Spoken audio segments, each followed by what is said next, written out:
I'd like to welcome Jeff Langham and Peter Reynolds. I will put them on spotlight so they appear large on the screen in front of you. By now, hopefully, you've all had a chance to watch the two videos which were circulated prior to this evening, one about the signalling on the SR 7mm group layout and another about their operating positions. Both of our speakers have experience of signalling. Peter is still working as a signalman on the East London line, and Jeff is still a member of the Signalling Record Society. So a lot of experience, and they will be telling us about how to apply the signalling on the main line to having working signals on your model railway layout. So welcome to Jeff and Peter. So, thank you, everyone. Hello. I'd like to get the evening started with a question. And the first one is, should you plan your signals at the beginning when you're designing a layout, or should you add them when you're ready to? And I'm just going to literally go into participants and put you both on spotlight so that they can see you. There we are. You should be full screen now, guys. Excellent. So what would you recommend? To put the signals on when you're planning, or can you add them afterwards? Right. Well, good evening, everybody. If you don't know us, this is Peter and I'm Jeff. And we both had experience as signalmen. Peter's still, as Jackie said, currently signalling the East London line, and I was a signalman for 10 years at Slough Panel, operating the main line out of Paddington towards Reading. Now, I'd like to subtitle this little talk or this show as Sentinels of Safety. I believe that your signalling should definitely be planned at the beginning of your design, the layout construction.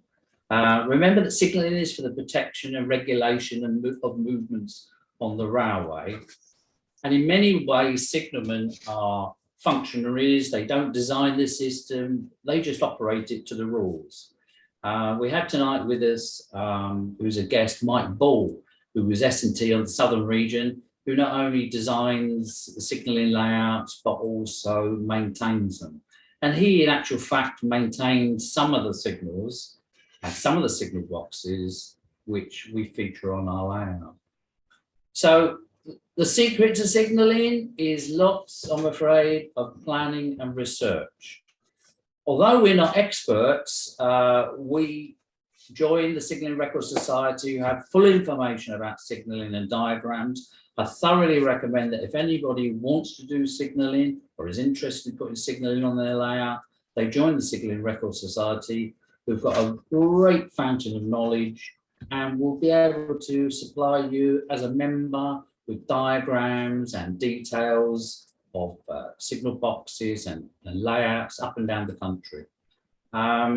There are also websites that you can look at, like the signalbox.org. If you care to search that, you'll find all the different, or most of the different railway companies in the country, their track layouts, their signalling diagrams, their designs for their signal boxes. And on top of that, you've got signalling books. One that I've been shown recently is 2 Centuries of Railway Signalling. 2 Centuries of Railway Signalling. This is by OPC. You can get it on Amazon for about 25 quid. Thoroughly recommended. So where to start? Well, like everybody with a model railway, we all have ideas, plans and thoughts. And your signalling for your model railway should be up there at the beginning. So when you've decided your prototype, if you're going to model the Midlands, the LMS, the Southern, then you really need to look at some of the signal diagrams and some of the track layouts and the signals for that particular company. Once you've done that, you then come down to, am I going to follow a prototype? Well, if you're going to model a prototype on, say, the Great Western Railway, you almost certainly will be able to get a track plan and a signalling diagram. Your job is half done doing that. because you can say, here we are, I've got the signals already, I know where they all go. If you're going to model a fictional system, that's where your understanding of signaling will have to be developed, because you haven't got a diagram to follow. But if you study the layouts of stations of your choice, say you decide to model, as we did, the Southern Railway. So I studied lots and lots of diagrams of the Southern Railway, and very soon I began to get a feeling for how they laid out their stations. Yeah. Now it's important that when you're studying what you're going to do, you consider also the traffic on your layout, because the traffic on the layout will dictate the track layout, and the track layout will dictate the signalling, because the signalling has to control the track layout. If you've got to decide the traffic, it's no good really building your layout and then running trains willy-nilly. Do a little bit of research. It's worth it to find out what sort of traffic ran on the line, or on the line you propose. You know, was there a colliery? Was there a steel works? Was there just a canal? Was there whatever? Because the way the traffic is operated, and there were people allocated to dealing with this, like traffic inspectors, is how the track will configure. You know, if you've got a private siding agreement with a factory, if the company who wanted to set up the factory would have to pay the railway company for the signal box and the signalling that went with that, all those considerations. So, as I say, decide your prototype, or if you're going to do a fictional system, study that, then look at your signalling diagrams, and then remember also that compression of a layout applies to many. You know, we can't all fit a layout of, this is quite a big layout, but you can't all fit a layout like that in the spare bedroom. So remember also that where you're talking about distance signals, I think we said well, it's 1,000 yards. If you've got a distant signal which is 1,000 yards from your home, I don't think many people have got 69 feet to fit a distant in.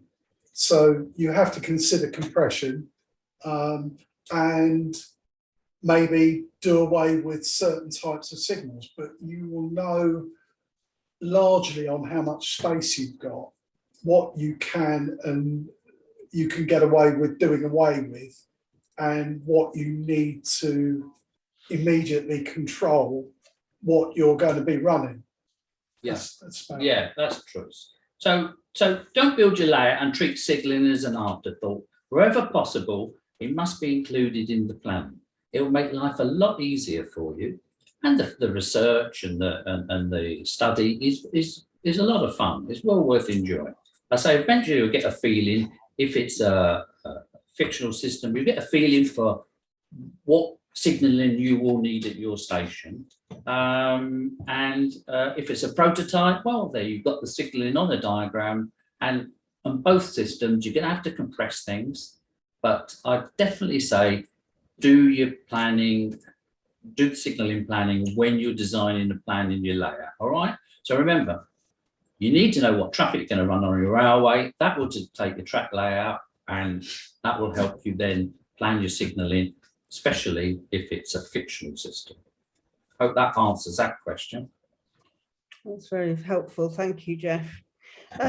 So let's come back to the SR 7mm layout. And obviously we all had the chance to watch the video and see how very impressive it is. And I feel very fortunate that I've also had a chance to visit. But what was your starting point? How did you actually get started with the signalling on your layout? Oh, well, we have to go back 30 years for this. So we decided we wanted to build a garden railway, and I got together a group of friends, and I did most of the planning at the beginning. It was literally the first answer to the question I gave you was I started planning the signalling when I felt confident I understood the signalling system sufficient for me to do the planning. So, yeah, we laid the stations out. We knew what traffic we wanted to run. We knew it wanted to be from London through the suburbs of London to the south coast. It's in 3 buildings. So you can say that the bits between the buildings are the, you know, the 30 miles between London and, I don't know, somewhere like Tunbridge or Yeah, whatever. And yeah, we just went ahead and said, right, well, this is the track layout and this is the signalling to go with it. Now, I have to lay credence to the planning of this 3rd building, which we're in now, which didn't come about until I was practically retired as a signalman. A lot of that, I had it in the back of my mind, but Ian Allen, who has built our track work, he helped greatly with my drawings on the back of fag packets and turned it into template, and which then, you know, turned it into the track layouts. But when we had the track layouts developed, we were already planning the signalling. We had the signalling in mind, where the signals would go, how they would operate, what they were controlling, yeah, that's basically it. So I say my first question is really, you must plan your signals and your signalling when you're designing and planning your layout. That is the easiest and quickest way to do things. If you add things as an afterthought, you find your signals are in the wrong place, or you might have to alter your track layout to accommodate them, or there's not enough space between the running lines and the signals. So yeah, keep on saying, lots of planning, lots of research, think about it. If you're not sure, you speak to people in the guild, or you speak to people in the Signalling Record Society, or if you're fortunate enough to have a friend like Mike Ball, he comes along and says, I'm not quite sure about that one, but yeah, you know, that's okay, that will fit in there, that will be located there, etc., etc. There are little wrinkles, of course, when you're doing planning, and one of the reasons, or one of the happy coincidences for the Southern was that when they were planning a list of, when they were building their sidings, I don't know if you can see this, you probably can't. You might, if I zoom that in, you can see I've drawn there, some lines there, ABC, ABC.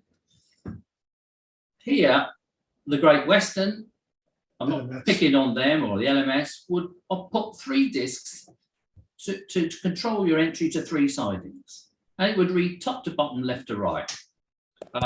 So if you said top signal would go to A, B, and that's C.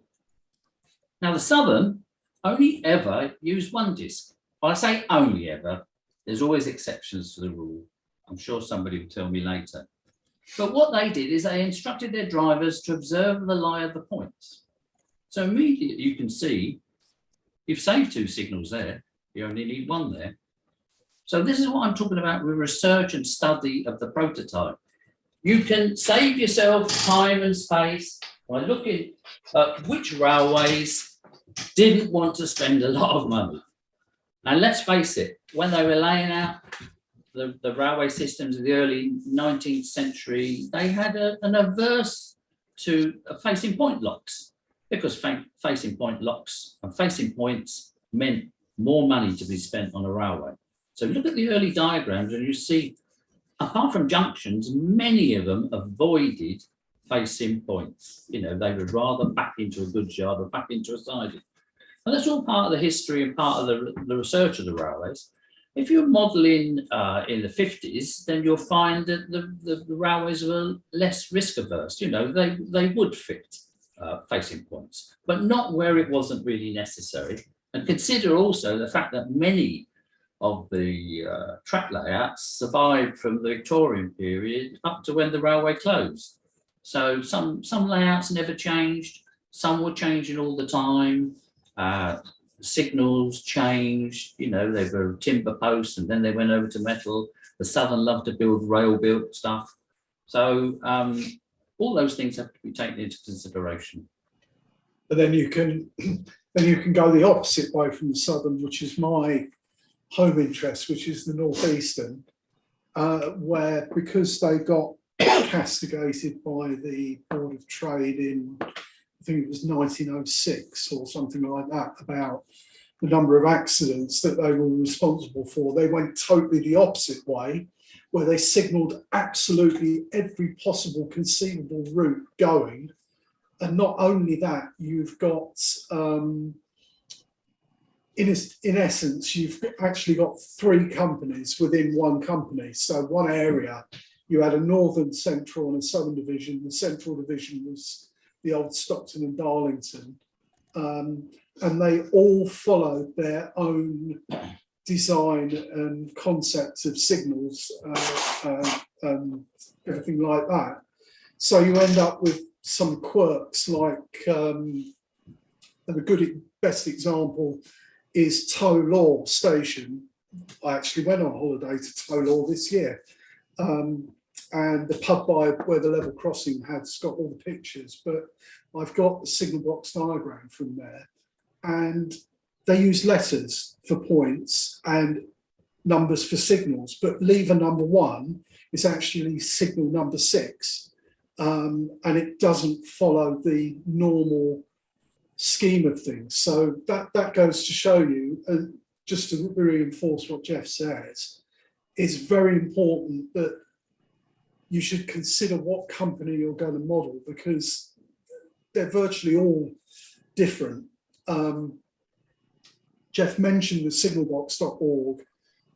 In the signalbox.org on the website, the drawings and everything that you can get are actually laid out by pre-grouping company as well as by the grouping and then BR regions. So if you want to build a Brecon and Merthyr railway from 1886 or something like that, you can find a drawing that will help you signal the railway as they would. So I've done this because I've been through this recently for my own railway at home. I've had to research Northeastern, and I got this book, which is from the Northeastern Railway Association, and very, very good book. It is for £27, but it's got signalling diagrams in it. And this is a book that I alluded to in the video, where at the start it's got examples of the rules from the Stockton and Darlington Railway, and I can identify with those now. There are rules, and let's face it, the rule book is 200 years of death and destruction, and that's what it is. There's no real way to dress it up. The rule book is reactive, it's not proactive. So everything that is in the rule book is because something has gone wrong in the past. Yeah. So, and to go back to your question, I mean, we as a group of friends, fellow modelers, we're interested in railway and railway operations, and we've been inspired by people like Barry Walls from Walsey, Jack Ray from Crewchester, and also John Hart, whose railway I used to go and visit from the Middle and Southern Counties Joint Railway. All these have been inspirations, and I thought, well, I've got a group of friends who are interested in an operational model railway. You've got to have signals with an operational model railway. This is before I even joined the railways. So we set about, and I did the research, and here we are 30 years later. We've just, tweaked and improved and added. But basically, the scheme for the railway, the SR Semwell Group Railway, is what I thought about 30 years ago. When, as you can see from the video, part of it was outside. It's now indoors. We're all getting older. We don't like standing out in the rain when we're operating the model railway, and we can't, of course. But now we've reached the stage where we can run a timetable. We can use 6 people to operate the railway, or this railway can employ 22 people in the guise of drivers, signalmen, shunters, a controller, etc., etc. So yes, it's all been inspiration from others, really. But we've decided we are building and will finish a layout based on the southern region of British Railways in 1958, the eastern and central sections. That's it by and large. Just drive the project forward, and hopefully in the next couple of years we'll be finished. Jeff, Peter, a question that has been posed is, how do you go about building or constructing signals? Now, obviously, with Southern influence, the Southern was very good at recycling and reusing, and the pre-grouping, the main three constituents of the pre-grouping also have very different styles of signalling. How have you thought about that in the original planning in terms of construction and materials used, for example? We wanted to have, we had discussions about this a long time ago. We wanted to have a good spread of examples, because quite a lot of signals did survive, you know, into the period that we've got that we're modelling. And what we've done is, where signals have been likely to have been renewed, they're rail built. For example, at the bottom of the screen, you can probably just about see this one, the top. This is the starter from platform 1, sorry, from platform 2, and that's a rail built post because the platform was extended. We've conjectured that the platform was extended. This station is based on Bexhill West. The actual platform in question was never brought into use in reality, but we're saying it has. So this is a rail built post because the platform was extended. This one here is Southeastern Chatham balance bracket, which would have been built on a wooden post. Now, this signal used to be outside, because Bexhill used to be outside up by the house, and that used to be the platform starter there. But what we've done is we've said, well, this bit of the station was original, and it hasn't got to the stage where this signal needs to be renewed. Elsewhere on the railway, the bracket coming into here, that's Southeastern Chatham, an offset bracket, but everything else is either rail built or lattice, because it's new.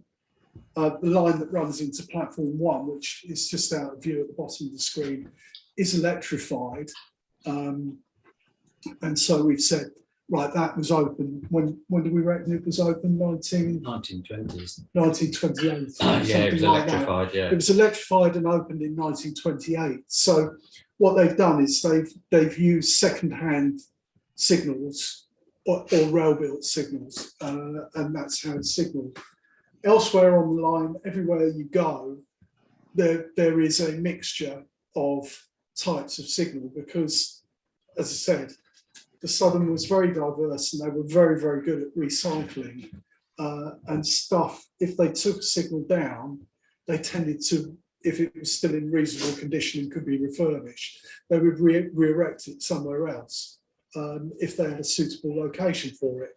So that's what we've got. We've got a reasonable mix of the older stuff. Bexhill is the station here has got the older stuff in, and everywhere else has got sort of like a mixture of sort of 20s and 30s lattice rail-built posts. There's a signal in the goods yard which has got London, Chatham, Dover signal fittings, finials. And then the high-level line in the other room, which comes out at the bottom of here, that's got colour light, working colour light signalling. So what we've done is we've tried to get a good representative spread, and we're proposing on fitting some earlier colour light signals on one bit of the line when we do a rebuild. Yeah. So a lot of the signals that used to be in the garden, for instance, this one here. Yeah. This signal was made by Bob Gilmore. Now, I told him at the time, I said, "Oh, I'm a bit worried about a wooden post." So he very cleverly made a chamfered brass post, yeah, so that you take the top of your hand off before you knock it over. And that we brought that signal back in now, but the design of the signals and the look of the signals, that's all part of your planning when you're looking at your signalling.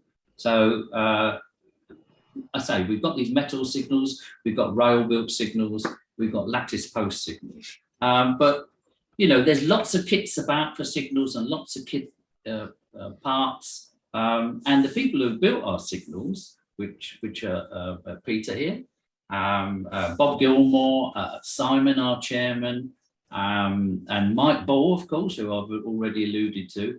They built these signals. I would say to them, "All right, we need a balanced bracket there. How about this drawing in the signaling Southern Signals book?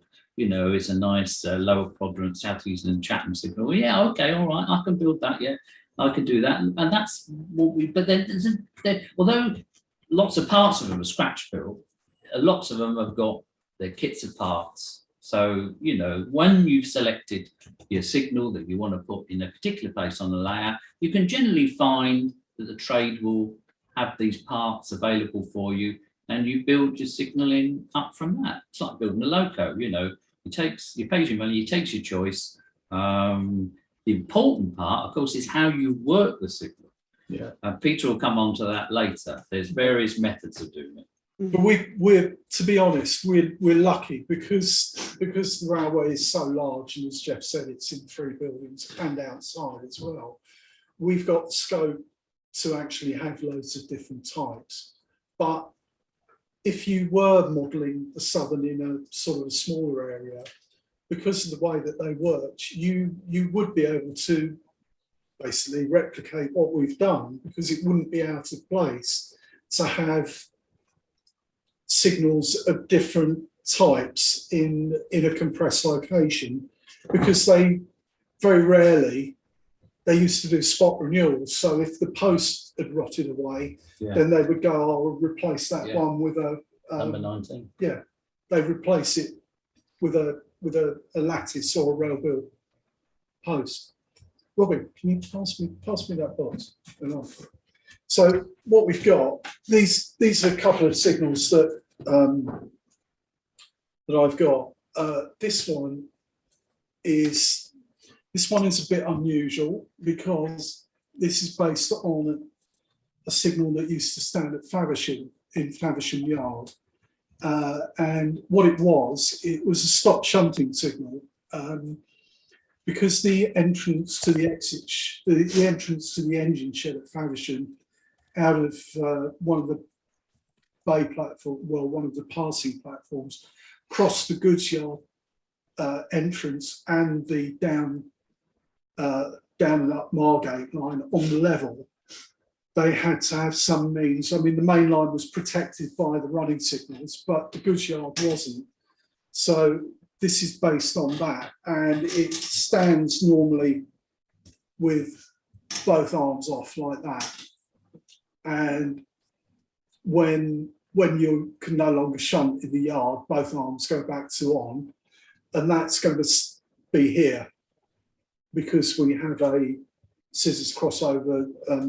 This is It's like a similar setup. yeah, it's a very similar setup, except in our case, it's not the engine shed, it's the entry to the goods loop, or the goods arrival road, crosses the head shunt for the goods yard. So that's that.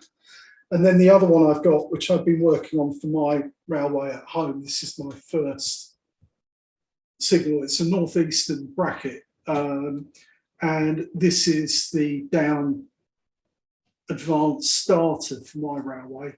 But because it's a double line going into a single line, and the single line, the overrun is actually a siding, a refuge siding, I've got to have a small arm for it as well. But this is made out of wood and made out of readily available bits from MSC and from Wizard Models. So it's not particularly tough to make.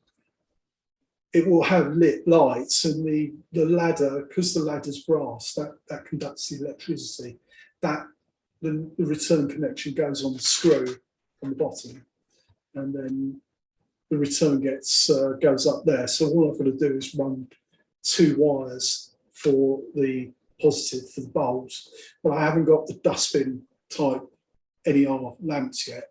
But I've had other things. This is on the back burner, so to speak. But yeah, they're not all that complex to make. And like, you can even build like decent NER signals from parts that are readily available.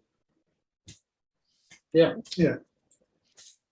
I've got a couple of questions now that have come in from people in the audience, if it's okay, just to pass those over to you. So the first one is from John Gander, who's asked, you mentioned numbers for the signals and letters for points, but where were the letters located?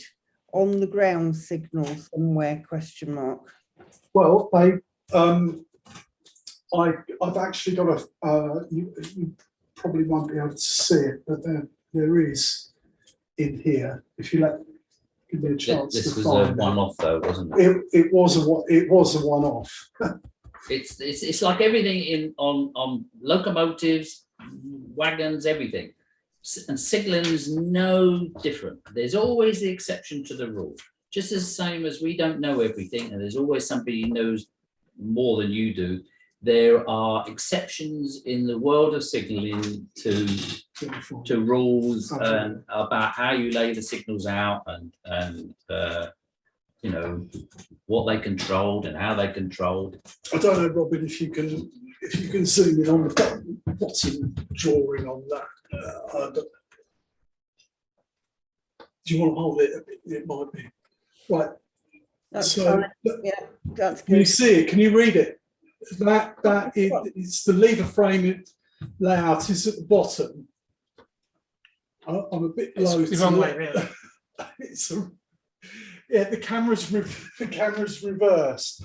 But basically, what it is, that is position 1 on the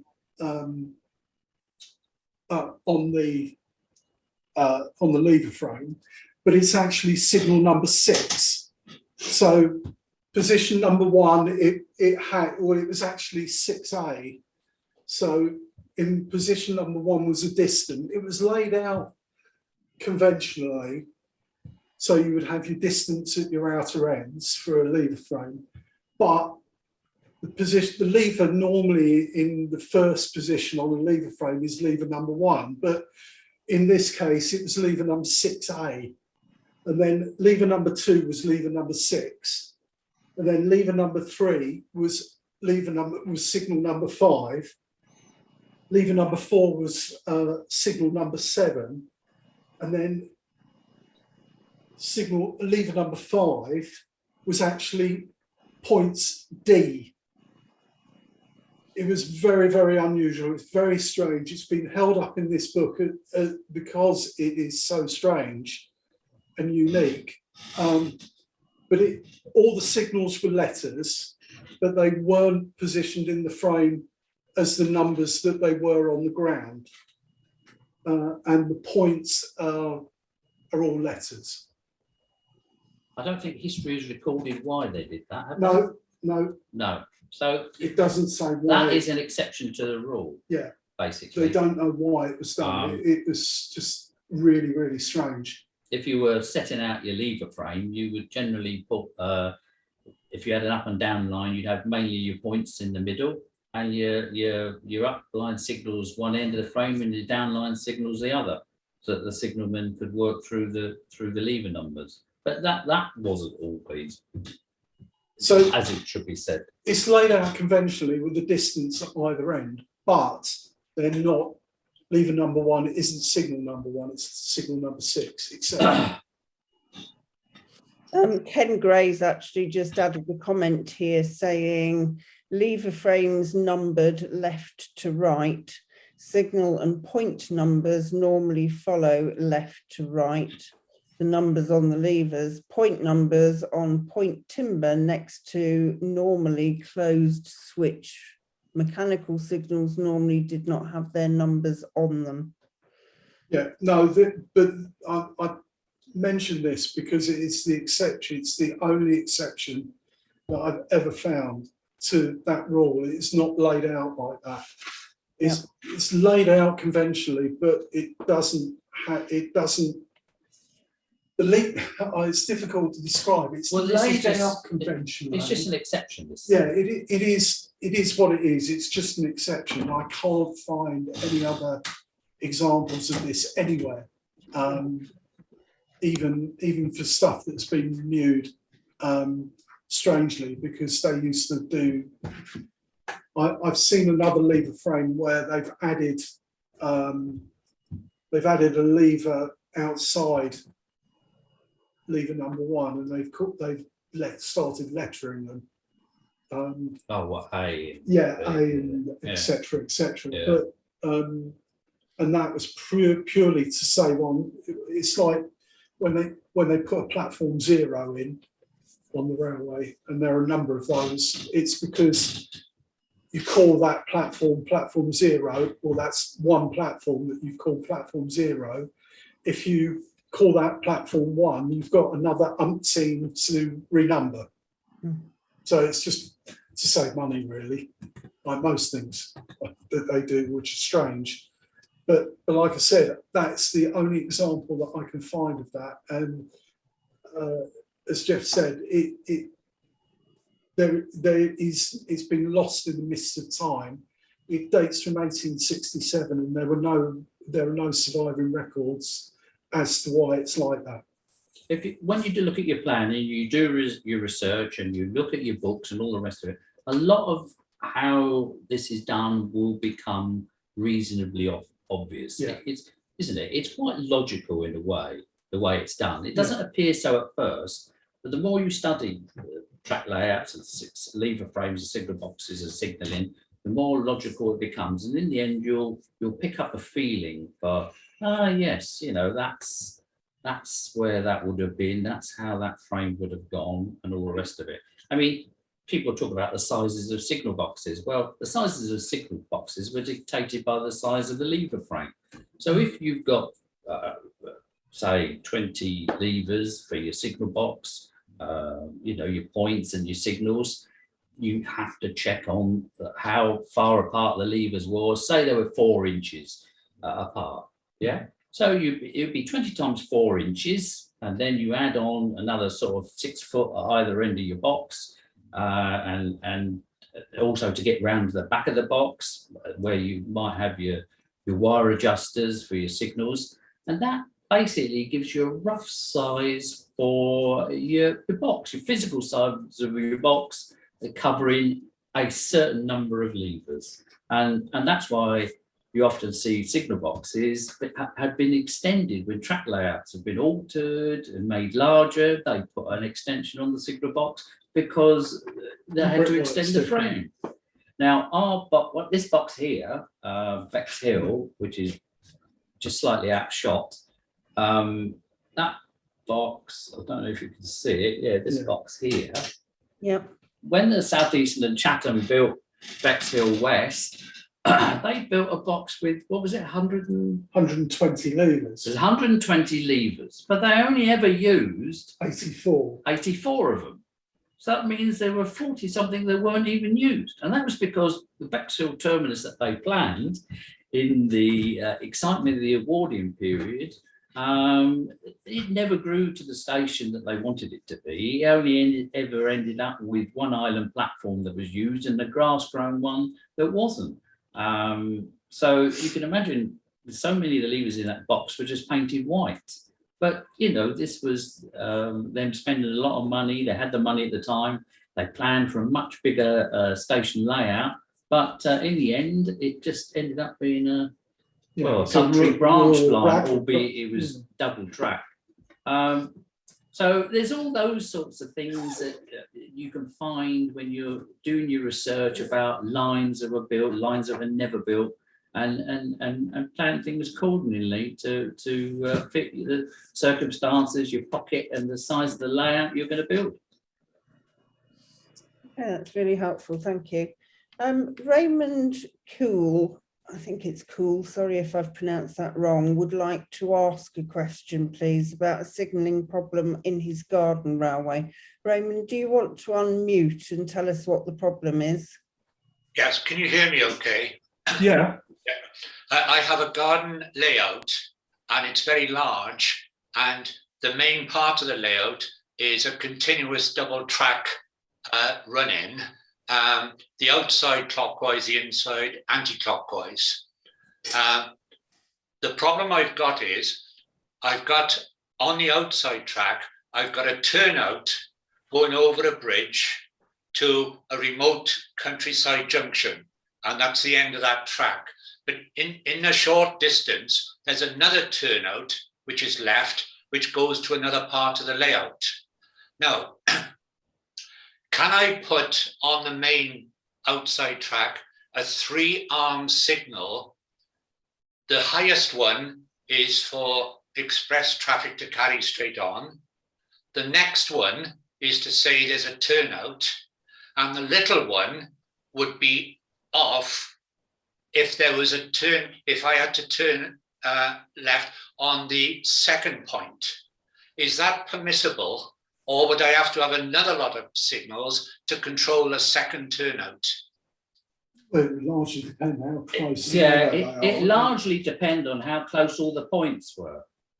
So in other words, if they weren't too far apart, you could go with your suggested idea. The tallest and most important main arm route. would be for the main line. Yeah, The next arm would be for the other passenger traffic, and the smaller arm, or the even little the one. disc, would be for the siding, for want of a better word. Yeah, okay. But if the points are all quite a way apart, then you probably need to put in a second signal.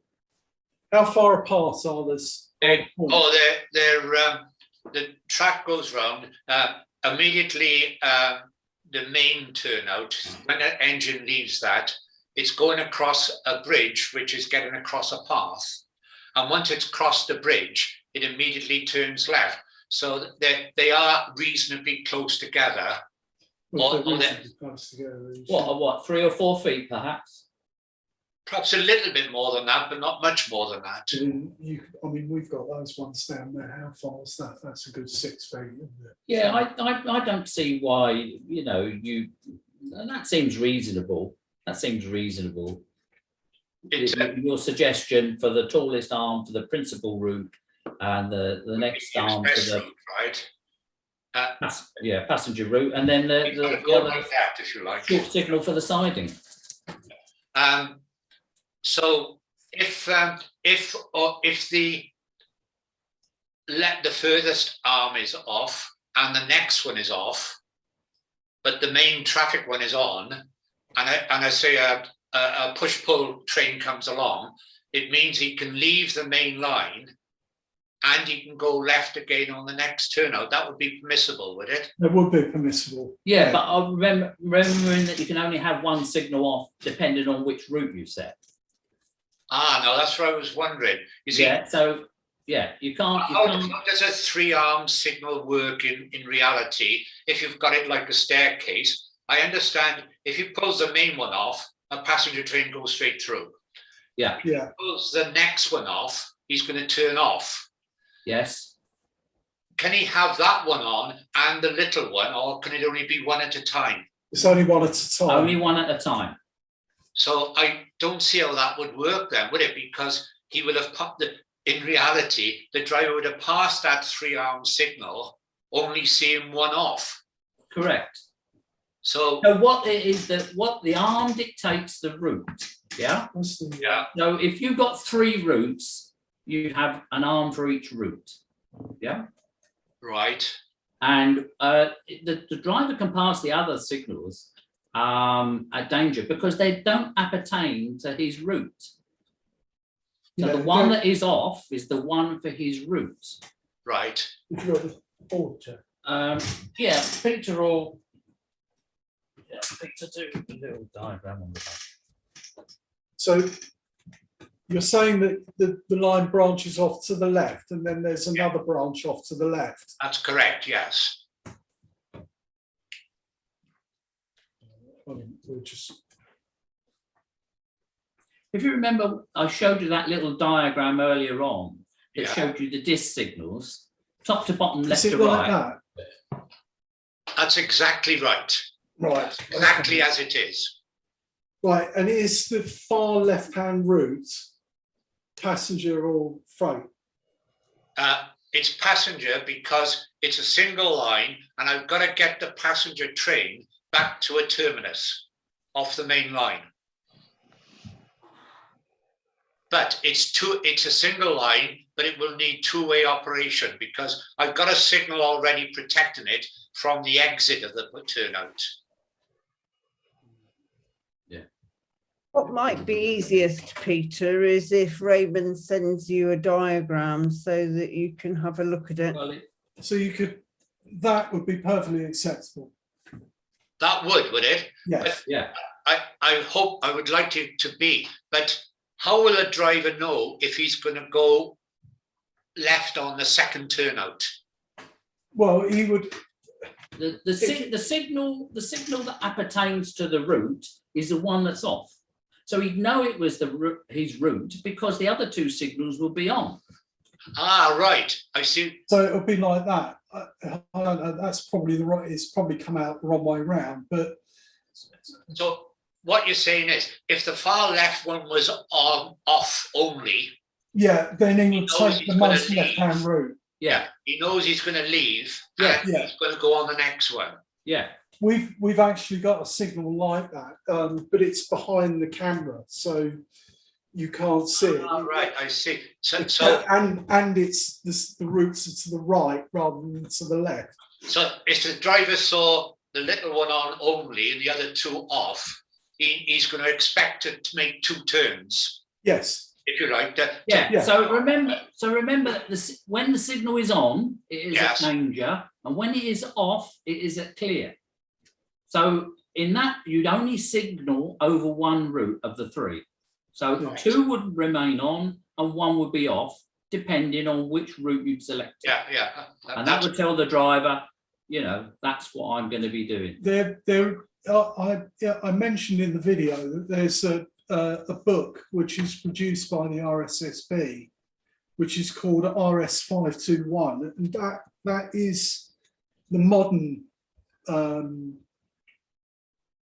take on colour light and semaphore signalling. But there are, I wish I bought it with me now, Jeff, actually, the book, because I could have showed you in the book.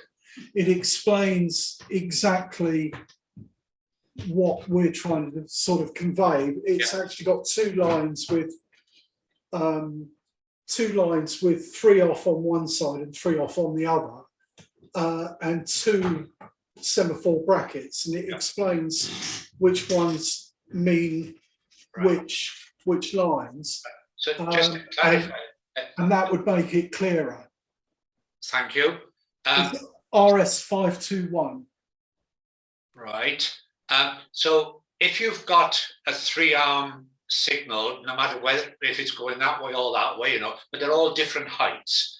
What you in real practice, only one of those can be off at a time. Yeah, Correct. you would have detection in the base of the signal, which would prevent the other conflicting routes, basically. Right. Generally, the tallest arm denotes the principal route. The main route. If the other two signals are the same height, it's because the routes are of equal importance. Yeah. But if like a ladder, the tallest arm was the main route, and the next arm was the next principal route, that would be slightly lower than the main arm, and then the next one after that might be even shorter still, because it might just be signalling a goods line. Or it may be taller. Yeah, or it could be taller. Yeah.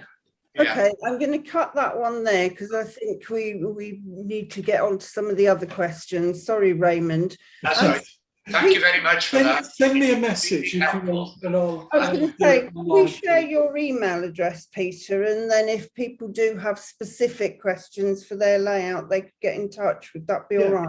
Yes, no, that's That'd fine. be brilliant. Yeah, that'd be really, really helpful. We'd Thank you be very glad much. to help out. Thank you very much. And we'll make sure that goes on at the end of the video as well. So Yeah, I can put it on. Well, the we're going to make an offer to visitors, which I'll make at the end of the show, for people who, you know, haven't perhaps built their layout yet or are having problems, to actually come here and see the railway, so that they can understand the principles of signalling and how we've applied them to the layout. But we'll talk about that We'll at the talk end. about that at the end. okay. Thank you very much. Quick question from Alex Dent, who's just asked that he can see the platform there in the video shot that we've got now. Which station is that, so that we can just orientate to where you are on the video? So It's Bexhill. Bexhill. Brilliant, thank you. And then we've obviously had quite a lot of discussion here about signalling and signal lever frames and things. But Dave Howlett says he's using his daughter's computer, but in addition to signalling diagrams, does the Record Society have archived copies of sectional and general appendix, plus They do. principles of Yeah, They do. copies? Yeah, they do. If you become a member, it opens up a whole world, Signalling Record Society. They've probably got experts there who've forgotten more than I'll ever know, and they're very helpful. They have archives which you can visit. They publish quarterly magazines. They've got papers going back way when, and they've got experts on different lines. I thoroughly recommend being a member. But if you don't wish to pay, it's £30 a year, I think, Signalling Record Society. It's good value for money. But if you don't particularly want to do that, then there's a lot of information out there in the way of books and articles and online stuff. Yeah. But I think the SRS is a good start. Yeah, the SRS is a good start for documents like that. Okay. And likewise from Dave Howlett, regarding numbering, it should be remembered with a lever frame that pull betweens should be avoided where possible in a route clearing sequence. Sorry, I didn't catch that, Jackie. Regarding numbering, it should be remembered with a lever frame that pull betweens should be avoided where possible in a route clearing sequence. Twins. I don't understand. No, I don't follow that. I don't follow that. Sorry. Dave, do you want to unmute for a moment and explain what you're... Explain that. When you're designing a lever frame to operate the layout, obviously the lever pitch, you mentioned a 4-inch one, but you have the lever pitch means that if you don't number your signals and points related to the lever frame sensibly, you can find that when pulling off a sequence, you suddenly find that you've got to go back and pull a lever between two levers as pull, which is a situation you want to avoid. So it's part of the I design, see what you mean. it's part of the design process that not only have you got to, as you said so rightly, you've got to consider your signaling at the same time as you're designing the layout right up front. When you're actually numbering points and signals, you need to think about how the signaller is actually going to physically operate that frame and make it as easy as possible for him. Yeah, I see what you mean now. But yeah, we've largely achieved that in model form. Yeah. Especially in here, as I mentioned in the video, the signalling in the other two rooms, although the other two, like the garage is a little bit different because that's got colour light signalling. That did have to, I did have to make it so that it did perform some functions, because the distance between the garage and the old shed is only that. So it's like we run 4 coach electric trains, so it's half a train length basically. So the platform starter in the old shed on the high level line and the home for Smithfield co-act, and I had to arrange it like that. down below, the signalling was, we said that the signalling should be planned as part of the layout. And yes, it was planned as part of the layout, but it wasn't fitted as part of the build of the layout.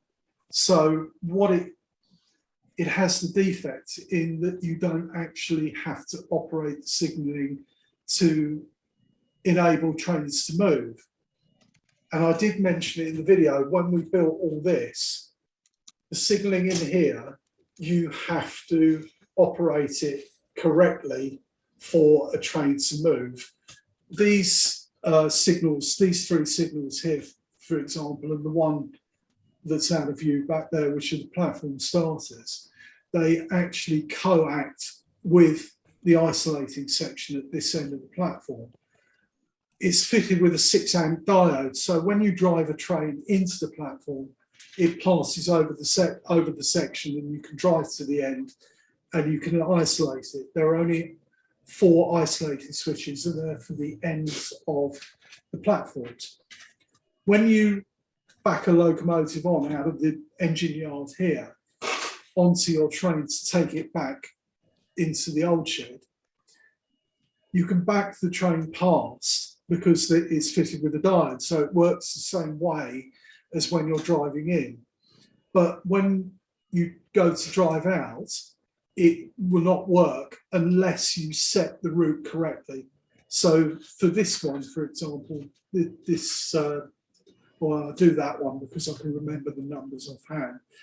That's signal number 25, the main arm. Is it 18, the one underneath it? The disc. The disc, yes. Yeah, the disc below it is 18. The next signal is 21, and the one over there is 19. 16. 16, not 18. And the one over there is 18, the coacting LSWR one. So you have to pull lever number 19, lever number 21, and then lever number 25, and it detects all the points. So if you have not set the route correctly, that signal won't come off and the train won't move. So I've arranged it so that you're compelled to use the signalling as intended. And that applies to most of the locations in the new shed, but especially to Bexhill. And because I've managed to achieve that, I've reduced the complexity of the control panels. The control panel in the other room has got what? Yeah. About 30 switches on for isolating. The one for Bexhill's got 5 or 6.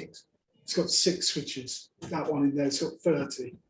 Same with the goods yard in there, that's got loads. Coulson C, which is over there behind the camera, that's got 6 isolating switches. The one up there, Coulson A, that's got a similar number, because you have to use the signal. In the right order. In the right order. And pull off furthest away from the train. And pull off furthest away from the train. But yeah, I see what he means about that. But yes, largely Jeff has done the arrangement of the frames, and they are largely logical with the way that they've done, with the way that we've arranged them. So like there over there, the main platform starter, the main platform starter from Coulsdon in Coulsdon C is the last lever in the frame, number 26, and all the points are in the middle. 5. Okay. Okay, gents, thank you for that. Ryan Tune has asked, can you let him know what the title of the book is that you've got, the Northeastern Signalling one? And Alex Dent also wants to know who wrote it. Right, it's a history of the Northeastern Railway Signalling. It's published by the Northeastern Railway Association, and it's edited by Neil Mackay. It is not written by one particular author. What they've done is they've all contributed their bit to to the whole volume as a whole, and it covers absolutely everything to do with Northeastern Railway signalling from the days of when, if you can see it, that is what a tail lamp used to be, which was basically a brazier full of coals, which they hang on the last wagon. That's where a tail lamp comes from. To all the signal boxes. That's the overhead ones. All the designs, and it even runs into all the disputes that they had with operations, with threatened strikes, how they treated their staff, like 16-hour working days were not unknown, how they were paid, and it also covers a certain number of accidents, their uniforms, everything, absolutely everything. One of the best specialised railway books that I've ever come across, this book. Jeff doesn't follow the NER, but he agrees this is one of the best. It's very good. It's very books. good. There are, of course, a lot of specialised books out there for, there's LMS signals, if you can get a copy of it, LNER signalling, Southern Railway signalling, Great Western signalling, all the rest of it. But if you want a general book about signalling, then I recommend this, 2 Centuries of Railway Signalling. It's a revised 2nd edition by Geoffrey Kitchenside and Alan Williams. It's published by OPC, and you can get it on Amazon for about 28 quid. And it's got a lot of general stuff in there. If you're a bit perplexed by some signalling and you want to understand colours and shades, upper quadrant, lower quadrant, pictures, how block working began, signal boxes, lever frames, level crossings, colour light signalling, then I thoroughly recommend this as a general overview of signalling. And if you can grasp some of the stuff in there, you're a better man than I'm going to do. I mean, it covers that book. That's my book. I bought that because I couldn't find the 1st edition, which is at home somewhere. But that book covers some interesting signalling, like the DC line, which is the line that I use to get to work. I remember it back in the day when it had the searchlight signals, the mechanical ones. You used to stand on Harrow Station and look north, and you could see about 15 signals, and the shutter used to bounce, so it used to go green, then red, green, like that until it settled down, and you could see that as the train went along. It also covers the speed signalling that was used in the Heaton Lodge area, which is also very interesting and very American. It also covers European signalling, Belgian, French, German, Italian, and American as well. So it covers safety systems as well. It's been updated with TPWS. It had AWS in it already, has got TPWS in it. It talks about the radio systems, which I talked about in the East London Line video. And it's a very good general book. And if you can get a copy and you're interested in it and you want a starting point for doing your signalling, I would recommend that book. Peter, when you do the video, could you do some stills of the books that you've been holding up and add them on the end? Do some still. Oh yeah, I can add all the details to them. Yeah, and the link to signalbox.org and Signalling Railway Society, etc. I put those in the original video, but I'll put them in the recording of this. Yeah, that would be good. And just out of interest, Dave Robinson has just mentioned the NERA book on signalling in York Station.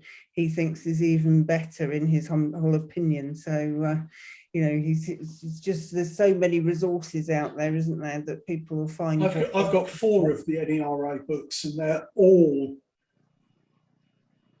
on a different level to all the other railway books that I've ever come across. They're just on a different plane.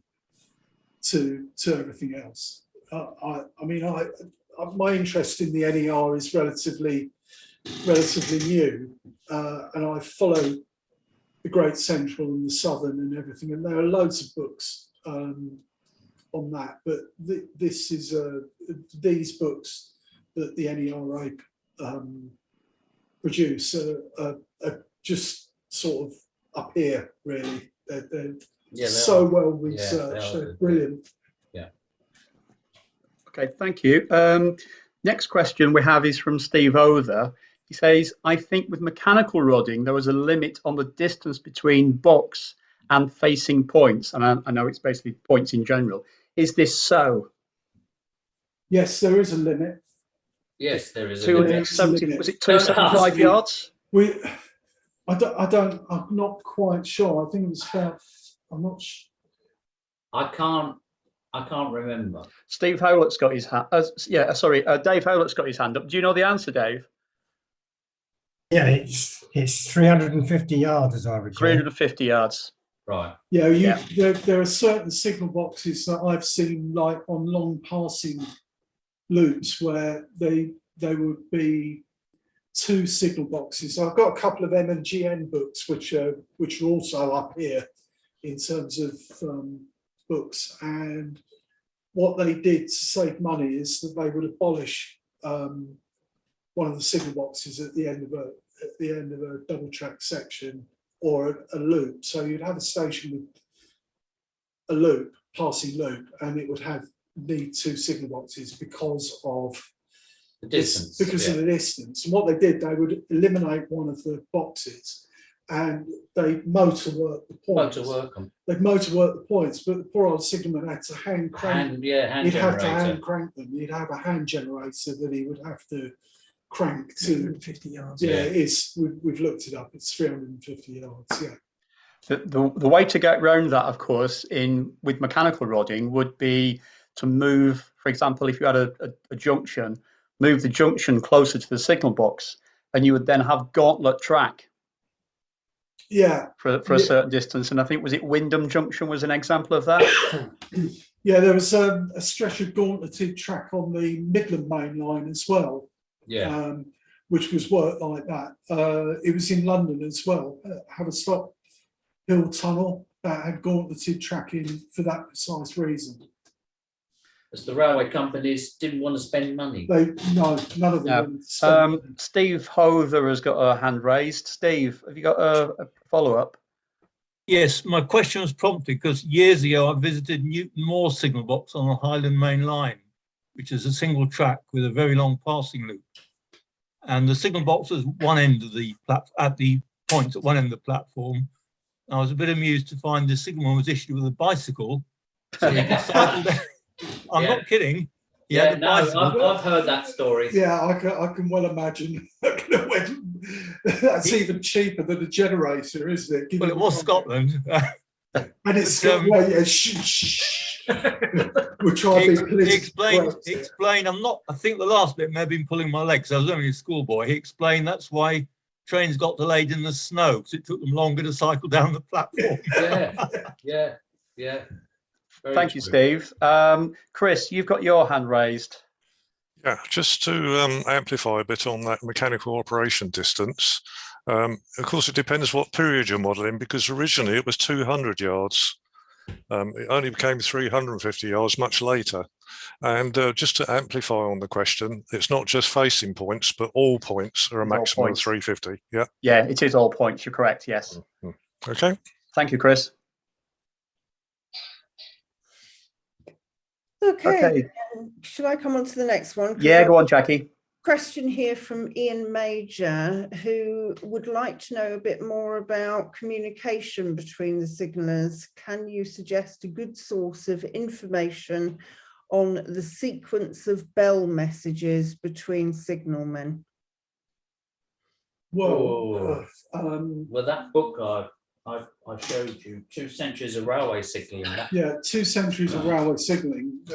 That's got about, if you're talking about the sequence for absolute block, that is in there, but you can actually download the modern equivalent for nothing. You have to sign up to the RSSB. You just have to like give them an email. It's like you create an account.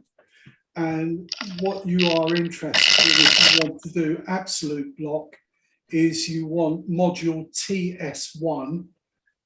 Sorry, not TS1, that's general signalling regulations, I should know that. It's TS3. Module TS3 is absolute block. They still teach signalmen today absolute block, and then even if they're going to work in a ROC, in a railway operations centre, they still train them absolute block. I wasn't trained at absolute block. I was trained track circuit block only. I was one of the, and as far as I know, I've worked for Network Rail for 12 years now, and they've only ever run 2 non-absolute block signalling courses in that length of time, and ours was the first one. But if you want to see the sequence and how to do absolute block, the best thing that you can do is download or look at that module. It's a PDF file, so you can look at it or you can download it. It's quite a thick module. I think it's got about 100 pages or so, but that's got all the information about the sequence in. What we do here is we have a telephone system that connects all the operating positions together. So Bexhill's got a phone, Coulson C's got a phone, Coulson A's got a phone, Great Victoria Street and Southwark next door have got a phone, Smithfield's got a phone, and Warrior Square up the end of the garden by the house has got a phone.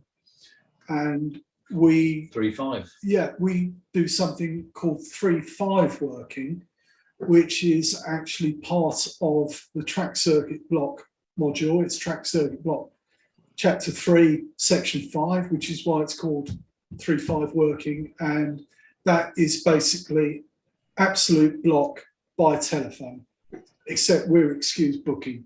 Because if I had to do it in my job at work, and there are circumstances where it would be applicable on my line, you have to book every train movement, and we have an old-fashioned train register book, but I think it's only ever been used once in the last 12 years. Having said that, we are developing. Yeah, we are developing train describers, which are the southern way of signalling, which will have bell codes with them. But that's another story. But that's the way we operate. But if you thank you very much for that. I'm interested in the 1950s. Has it changed much since then? No. Just a bit of background. My layout, it's going to be a one-man operation. I'm going to be using electronics to simulate the sounds coming from the signal box when the signalmen are sort of contacting each other. So you hear sounds here tapping and responding bells occurring, if you see what I mean. Yeah. So I've seen that done before. Oh, I imagine it has. Nothing I ever come up with is original, but it's just to make sure that I've got the right sequence that when the noises come out of the signal box. It hasn't changed very much. What was different was the Southern used a completely different system of block bells, because the system of block bells for lock and block were different to absolute block. So that would be something to bear in mind if you're doing a Southern layout in the 50s, but it hasn't changed. Whisper it, it's Great Western, or TRWR. It won't have changed. Won't have changed. So could you just remind me again, it's module TS3 section 5? TS3. TS3 is the absolute block module. Right. And that's in what document again, sorry? That's what the document's called. It's right, okay. It's on the RSSB website. So you go Rail Standards and Safety Board. Yeah, Rail Standards. That's where we get our rule book from. Excellent. You go to the RSSB, I think it's .co.uk. To get access to the documents, you have to create an account. So give an email address, blah, blah, blah. And then you get free access. You can look at all the rule books, but it's TS3. That's absolutely not. Thank you very much. Okay. Okay, I'm conscious of time because we're about 9:20 now, just coming up to 20 past. So I'll just canter through a few questions here. So Richard Mills has just said, in terms of the driver, do they actually get training to recognise their routes and the signals, etc.? Yes. Correct. Yeah. They have to learn a route and sign off that route before they can drive regularly over it. If they are on a route where they say they get to a certain point and they're asked to go on because their relief crew has been taken sick or something like that, then they have to take on a pilotman, which is a driver who does know the route, and he would accompany them on the footplate and point out, the signals, the junctions, and all the rest of it. But yeah, they must be booked and signed off on a route before they can do the job. If anyone comes and operates and they're not familiar with the railway, then it will be under instruction. I mean, we've been doing it a number of years, but it is quite. Ian will back this up. Ian, would you sit a total stranger down at Causden A and go, off you go? No, not at all. I mean, obviously, because Coulston A is quite complex, it's a 40 lever frame and a maximum of 6 controllers for the drivers. So just like the real railway, the 12 foot to the 12 inches to the foot scale, you wouldn't expect a driver to be able to just jump onto that control panel, or a signalman to jump onto that lever frame and get across it really quickly and understand it. So going back to Richard's comment regarding the driver, and I think it was going back to the question regarding the 3 signals in the junction. Yes, a driver would know his route. Yeah, I mean, we have positions where that aren't particularly demanding, that would be ideal to sort of break people in gently to operating on the railway. When we're doing a timetable, it can get quite hectic. It gets even more hectic if we have a free session where people's goal is just to basically make someone else's life as difficult as possible in another location. Like we have a limit on the length of trains. So what you do is you send them a train that's like 10 wagons over what it should be, and then say, deal with that, Yeah. I'm joking aside, don't let any driver tell you they run the railway. It's the signalmen that run the railway. They just go where we send them. Yeah, I have this argument with my son all the time. My eldest son is a driver. He drives on Crossrail, and I have this argument with him all the time. He texts me and asks me questions. Should the signalman be telling me to do this? And generally the answer is, well, yes. And that signalman spelled G-O-D. Yeah. Okay. Next one. Dave Robinson has asked, do you have point locks, i.e. 2 levers per point? No. We have 109 signals, I think, and 200 points. Point ends. And although we've got all different types of points, we certainly haven't got 2 levers. If it was a small terminus somewhere, yes, we might go down that road, but it's taken us 30 years to get this far. But saying that, we have point detection for the signals. Yes. So if you have a route, you have to set that route correctly for it to work. So you have to do everything in the correct order that you would do in a real box. You set the points first and then the signals after. And if you don't set the route correctly in the first place, the signals don't work, basically. So just coming off the back of that, Peter, John Walker has asked, how does the layout indicate that you are trying to pull the signals off in the wrong order? It doesn't indicate that you're pulling them off in the wrong order, but there's only, well, you know this, Ian, there's only one control panel that I have actually managed to get sorted working so far, because I've been doing other things. Coulsdon A over there has a completely illuminated control panel. So when you pull the points, it shows you on the diagram the position of the points. They change from white to red. So if they're reversed, you get a red indication. Reads red indication. If it's straight through route, they're white. And then I have added LEDs in the colours of the controllers, which I haven't fitted all of them yet, but the ones that I have fitted, they flash when they expect you to pull a signal. So you have small LEDs which indicate the route, and you have big 5mm LEDs that indicate the controller. And what it does, according to the route, the LEDs change colour. So you can have a route which may have up to 3 controllers that it's possible to use according to what route you've set. So when you've set the route, it will change the LED to the appropriate colour. And that LED will flash until you pull the protecting signal. So once the protecting signal is off, that LED goes solid, and then you know the route has been set correctly.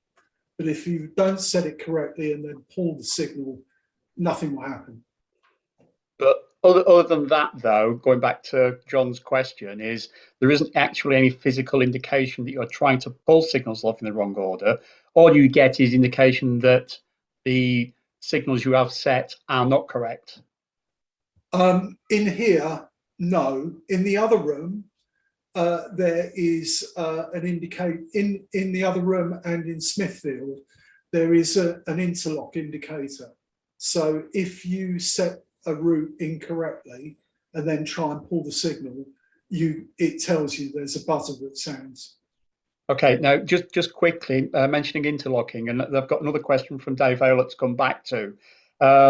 Chris has asked, is the signalling interlocked in any way? And of course, you've alluded to that with the... Yes, it is. It's in here, it's totally interlocked. Yeah, okay, thank you. And going back to Dave Howlett's, I presume you have block working between signal boxes. How do you deal with compromising on block acceptance conditions, i.e. 440-yard block overlaps? Well, we the buildings, you have it's basically what we do is 3-5 working. So 3-5 working is where you don't have an indication. Say it's really primarily for track circuit block, and between signal boxes where you lose the indication of where the train is. So let's say you have box A and box B, and the track circuit or axle counter section or whatever between box A and box B is broken, and it's not the information is not being passed. You have to accept the train at box B, and it has to be clear of your home signal, or it has to be, beyond the overlap of your first signal from where the indications are working again, before the other station can actually offer you another train. And that's how we work.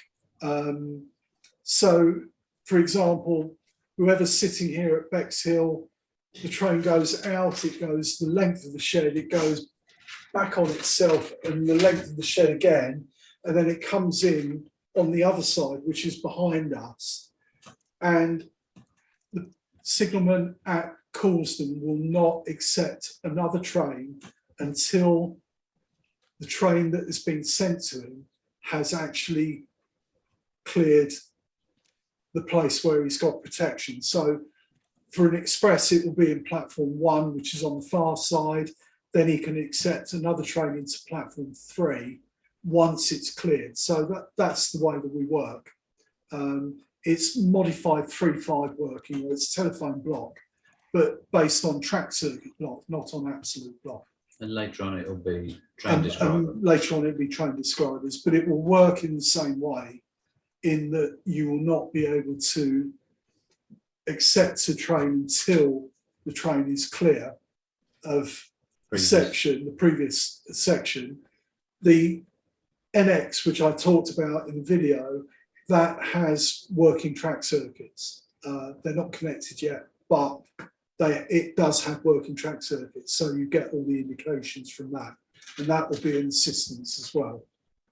Brilliant. Thank you, Peter.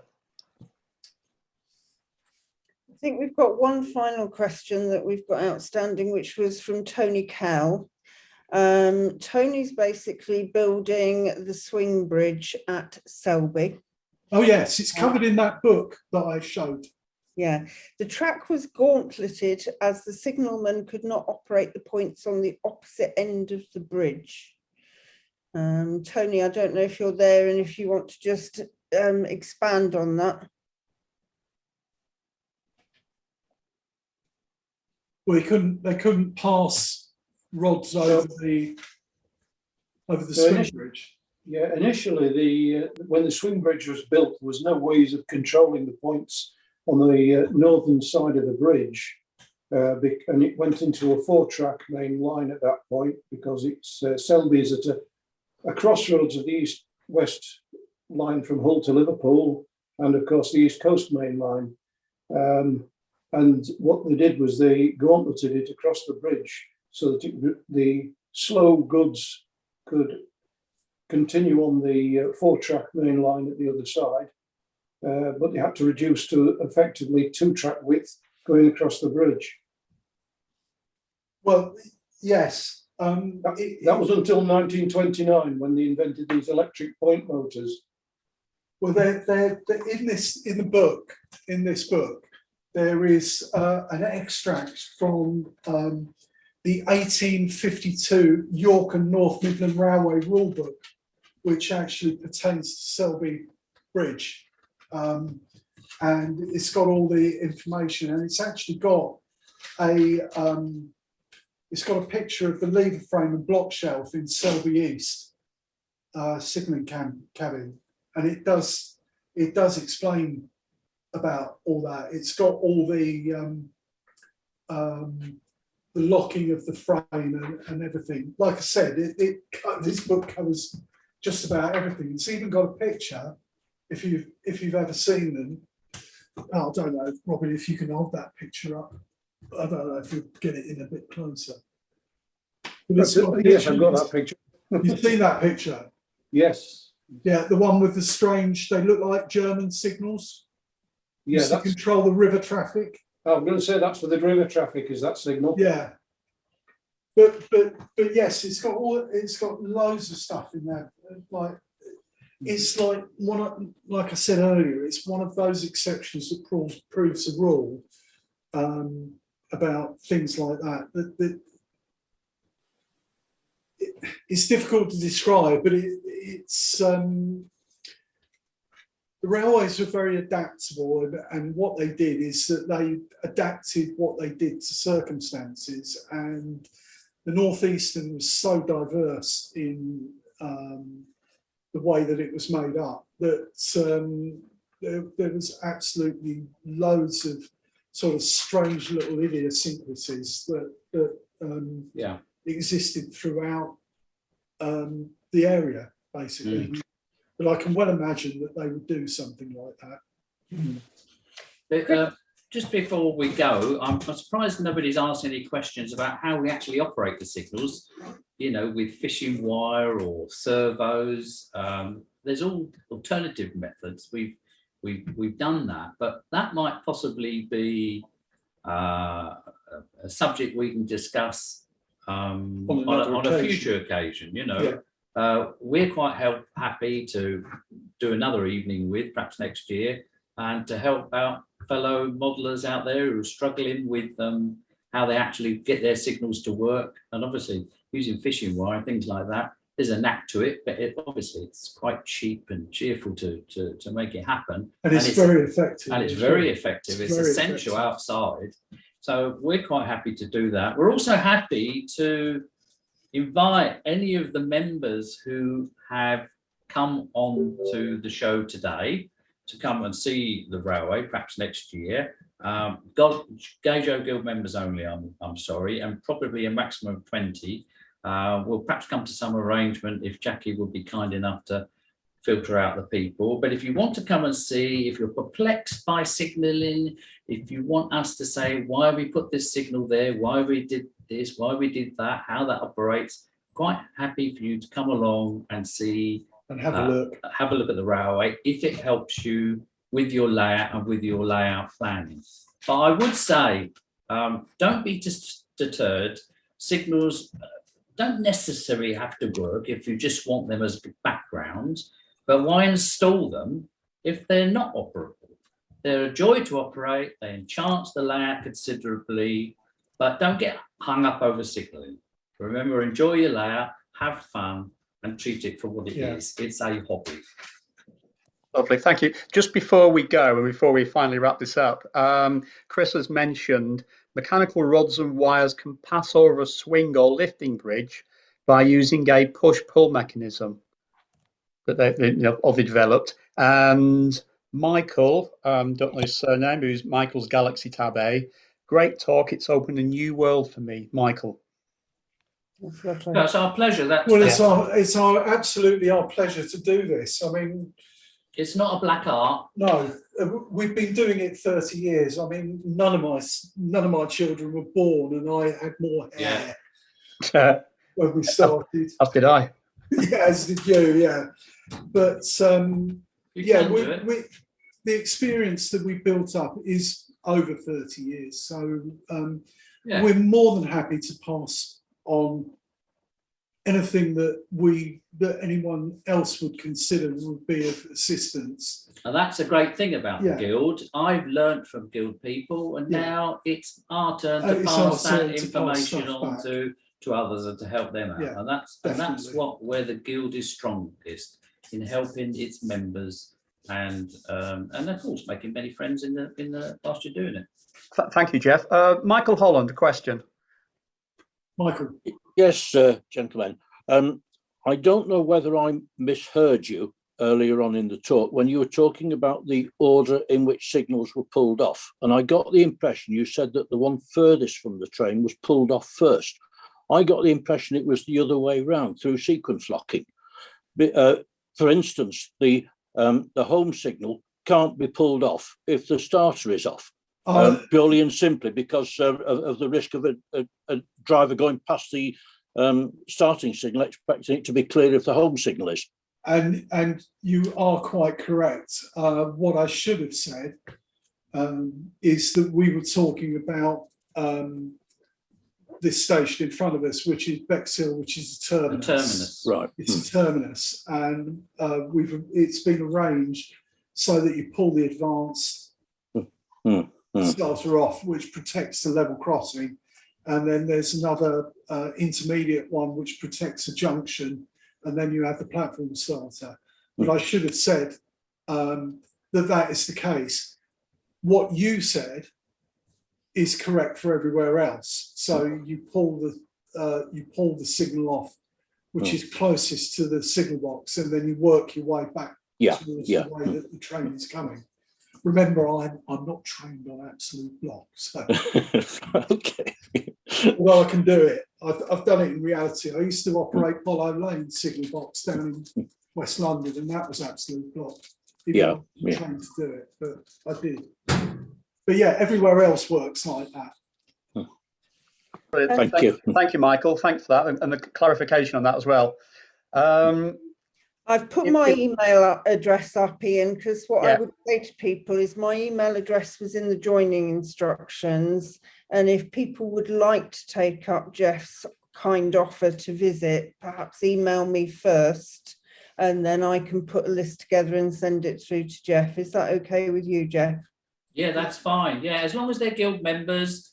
And I'd especially be happy to see people who what can I say, are starting out in O gauge or who are starting out in signalling, so that we can help them, some of these old hands, they probably know the answers, they probably know more than we do. but I'd like to help people who find it a bit of a mystery and a difficult thing to deal with. And hopefully we can clarify. We've got quite a lot of features on the railway which are unique and unusual. So we've got most sort of situations, and we'll be glad to help Jeff with the planning and everything, and I can help with operation and how we actually get them to move. Yeah. I think the only thing that we normally ask of anybody visiting is bring cake. Yeah, cakes. Ah, yes. Yes, cakes. The bigger the cake, the longer the tour. Yes. John Starling has posted, thank you. So thank you, John, for thanking Peter and Jeff. Well, we're glad. Like we said, we're glad to have this opportunity, and we're more than willing to do another one. Yeah. Maybe sometime next year on how the stuff works. Well, thank you all those modelers out there who inspired us, and especially Mr. Michael Ball, if he's still with you, who has been a great help to us over the years. And one other thing, of course, as well is not only have we as SR7 Mill Group members had guild members visit in the past. We've had was the East Anglia group that came, wasn't it? With and Jackie and John Neeshaw came with them. We've had members from Epsom and Newell come to the railway, and MSC come to the railway, and Barry Walls and his team. But I know that there are also, this is to show how much the scope of the guild reaches to everyone. We've got the Van Gogh members out in British Columbia who are interested in coming to visit the railway next year because they plan on coming to Guildex because they've missed it for the last 2 years almost.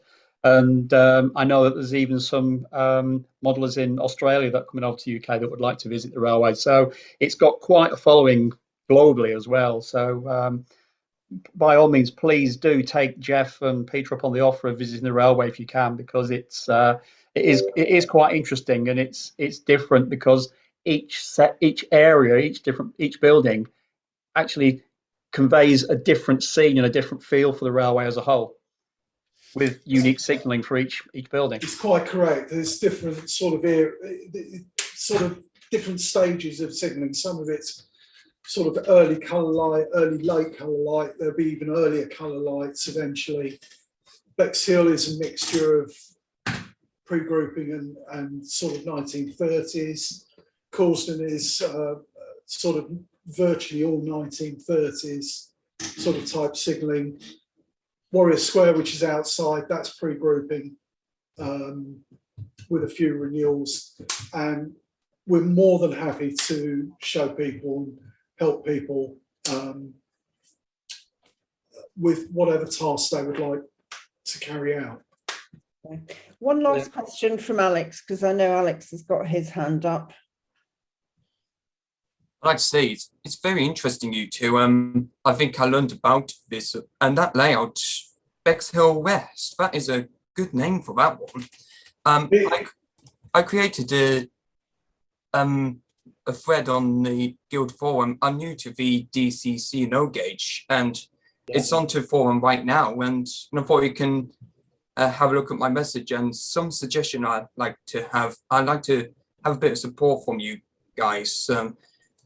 I do lots of double O gauge, and I'm starting to engineer O gauge. So I'm taking a trip to Wakefield on the 7th of December. All the layouts are in O gauge, and I thought I could take pictures and put them onto a forum and see what good experience I have to start doing the DCC. So it's very interesting. I'd say thank you for that one. Well, Alex, I'm glad to help. I mean, I'm new to DCC myself, so and there are a lot of knowledgeable people in the guild who can help you. But I came at the comments that I sent to you from being a recent beginner myself, and I hope that I've sort of helped you. But like I've said, and others have said on that thread, the best thing to do for that is to speak to a shop that specialises in that. Find a shop that is nearby that you could maybe travel to and go and kick the tyres. That's all I can say, because it's another one of these things that you can spend a lot of money and not like what you've spent money on a recommendation. It's far easier for you to go and try something out and then base your decision on what your experience actually is. Right, Yeah. got you. And it's onto the DCC and electronic section there. Yeah, I'll look at it shortly. Right, cool. Okay. Thank you I very can't reach the laptop. It's about 10 feet away. much. I've got a couple of very quick slides just so that you know what's coming up next, and we will certainly pick you up on that offer to do operating signals for next year. We'll if do we the may. we can work on that. Yeah, definitely. So as I mentioned earlier, we haven't got an evening with on the 26th of December, but I do hope on the 26th of December you're unpacking lots of boxes with the gauge that you most wanted within it. And I'm conscious that not everybody in the audience is a no gauge modeler yet, but we'll convert you. So we are going to start booking though for January straight away, because otherwise people drift on and forget about things. Our next evening is with Robert Brown, who actually built the layout Lanidris, and it's an extension to his Corris Railway. And he's going to be talking to us about creating the atmosphere and the forced perspective, how he's actually built his terraces and things, so it actually gives that three-dimensional feel to the whole layout, and the buildings are absolutely superb. So you can book from midnight. The booking, the registration is open from midnight. There's a video of Lanidris which you'll be able to watch, and obviously that's happening on Wednesday the 26th of January. Just a reminder that we've got a few days left before the virtual railway show closes, so please do take the opportunity to go back and look at any of those. You can go in through the front page of the Guild website. And the other thing we'd really like on all of these virtual events is feedback, so don't ever hesitate to get in touch with me. The virtual show has a feedback form that you can complete, and we really do appreciate knowing if there's any other topics that you would like. So we'll certainly add operating signals to next year's programme. Live shows obviously is still an interest to everybody, so the dates are all published and flyers are available for the 3 shows for next year. And we're all keeping our fingers and toes crossed that we can actually go ahead with those. We're planning them, the layouts and demonstrators are all booked, the traders are all booking. And, you know, we really do hope that we can have some normality back next year. And the final thing to say, because I'm conscious that we have got people with us who aren't members of the Guild, on the 6th of November, we started a try before you buy, which gives you the chance to actually join us for a month free of charge and do a trial of all the membership benefits. So you'll be given a chance to explore the website, look at the gazettes and Guild news online, go into the archives, use the wiki, see what traders and product directory listings we've got, use the YouTube channel, the gallery of layouts, and you'll see what forthcoming events and things are. And like Alex was saying, we've got a tremendous forum which is worldwide of people who are willing to help you with anything. You can post a question on there and you'll be sure to get lots of replies. So all you have to do is go online and complete the form and tick the box that says free 1-month trial. And then we'll obviously contact you towards the end of the month and ask if you would like to convert to full membership. It's not compulsory, but obviously we hope that once you've seen everything that's there inside our society, you'll see how many resources we actually have to offer. And obviously we still do full membership, which is on a rolling basis. So if you join tomorrow, your year starts tomorrow. So we've gone away from that sort of everything revolves around the 1st of March. So it just leaves me to say thank you. I'll stop screen sharing so that I can actually see Jeff and Peter again, and just to say thank you very, very much. That's been a tremendous evening. I do encourage people to come and see the layout because it is superb, and it's so much. I learnt so much when I came to visit. I'm sure that other people will. And as I've said, if anybody wants to take Jeff up on the offer, then please do. Just email me and I'll start compiling a list. And thank you very, very much. Thank you. Thank you, Jackie. Yeah, Thank you, everyone. Thank you, Ian. Who came, and Ian. Yeah. My pleasure. Yeah, goodbye. Goodbye, Mr. Cook. Goodbye, Mr. Cook. Say thank you to Robin for operating the Yeah, camera. thank you, Robin. Thank you to Robin for operating the camera. Give me a cup of tea in a minute. Or not. Right. Thank you, everybody. That's all right. Our pleasure, Jackie. All right. Bye-bye. See you next time. Thank you. Yes, indeed. Absolutely brilliant. Thank you, Ryan. Glad you enjoyed it. Bye-bye. Yep. Bye. Very helpful. Goodbye for now. Bye. Bye. Bye, James. Cheers now. Yeah. Bye.